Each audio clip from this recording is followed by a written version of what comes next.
In this tutorial, I'm going to show you how to assign a default value to a parameter. So here we're using the procedure we created earlier, get clients by state. Now let's make up a rule. If the caller of the store procedure doesn't specify the state, we want to return the clients in California by default. So here, before executing this query, we can write an if statement like this. If state is null, then we want to give it a default value. And for that, we use the set statement. Set state to California. And obviously, we need to terminate this statement with a semicolon. So if this condition is true, we assign a default value to this parameter. Now, whenever we use the if statement, we should always terminate it with and if.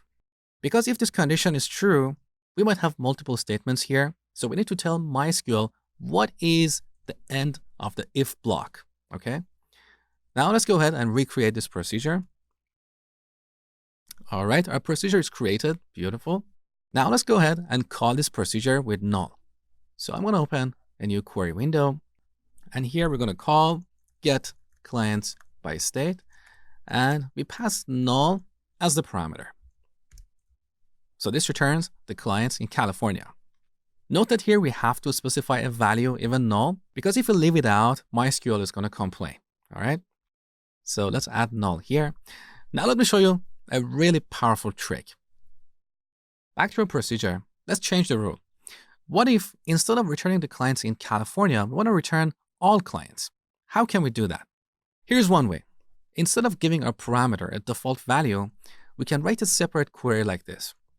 Select everything from the client table. Then we add an else statement. So if this condition is not true, then we want to return the clients in a given state. So we can move this query up here. Let's fix the indentation. That's better. So we have an if statement followed by an else statement and finally and if. Let's recreate this procedure. All right, now back to our query window. If we don't supply the state, we get all the clients. If we pass a state like California, we only get the clients in California. Beautiful. However, this approach is a little bit verbose and it looks amateurish. We can combine these two queries into a single query. Let me show you how. So I'm going to delete all these if and else statements, as well as and if. So we have the same query we had before. Now I'm going to change the where clause like this. If null, state, comma, c.state. What's going on here?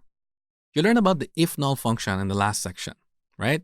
If the first value is null, this function returns the second value. So here, if we set the parameter to null, this function will return c.state, and our where clause will essentially look like this, where c.state equals c.state. This condition is always true because a value is always equal to itself. It's like writing 1 equals to 1. We're comparing the value in a column with itself, right? So let's revert this.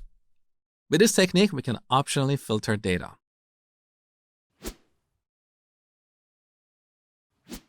All right, here's a fantastic exercise for you to practice what you have learned so far. Write a stored procedure called getPayments with two parameters. Client ID, which is an integer, and payment method ID, which is a tiny integer. So both these data types are used for storing whole numbers. A tiny integer takes 1 byte of memory, and with this we can store numbers from 0 to 255. Integer takes 4 bytes, and with this we can store larger numbers. Once again, we'll look at data types later in the course when we talk about database design. But if you're curious, you can simply search for MySQL int size. In this table, you can see various data types for storing whole numbers. We have small int that takes 2 bytes of memory, and this is the maximum value we can store in 2 bytes. We also have medium int, which we have seen so far, big int, and so on. So back to our procedure. Both these parameters should be optional. So if we pass null for both of them, our procedure should return all the payments in the database. If we supply the client ID, it should only return the payments for this client. If we set both these parameters, it should return all the payments for the given client using the given payment method. It's a fantastic exercise and it helps you get ready for a job.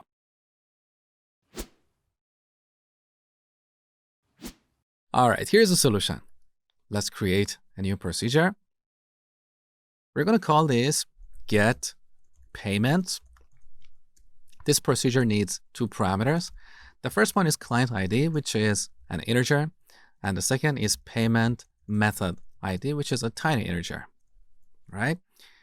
Now here we write a select statement to select everything from the payments table, where here we need to type two conditions because we have two ways to filter data. The first one is for the client. So p.clientID is equal to, once again, we use the if null function. If the client ID parameter is null, we want to use the same value in the client ID column, right? Let me zoom out.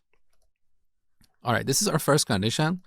Then we need to apply the AND operator followed by our second condition.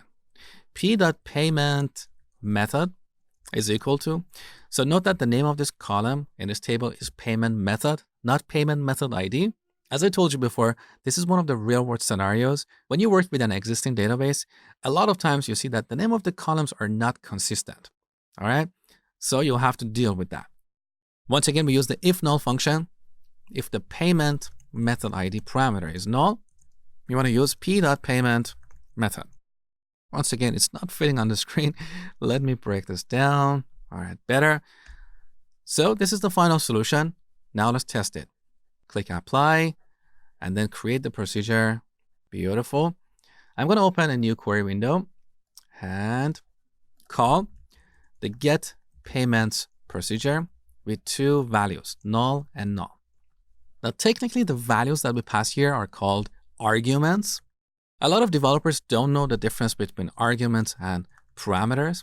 Parameters are the placeholders or the little holes that we define in our procedures or functions. So in our procedure, we defined these two parameters, client ID and payment method ID. The values that we supply for these parameters are called arguments, okay? So anyway, back here, let's execute this procedure. So this returns all the payments in the database, beautiful. What if we pass 1 for the client ID? Now we only see the payments for this client. What if we pass 5? Now it returns all the payments for client number 5. Note that the last payment has a different payment method. So let's filter that too. I'm going to pass 2 for the payment method. And now we only see this record. What if we pass 3? We don't see anything because this client doesn't have a payment using this payment method, all right? And also, as one last test, let's pass null for the client ID and 2 for the payment method. We want to see all the payments using this method. So we only have a single record.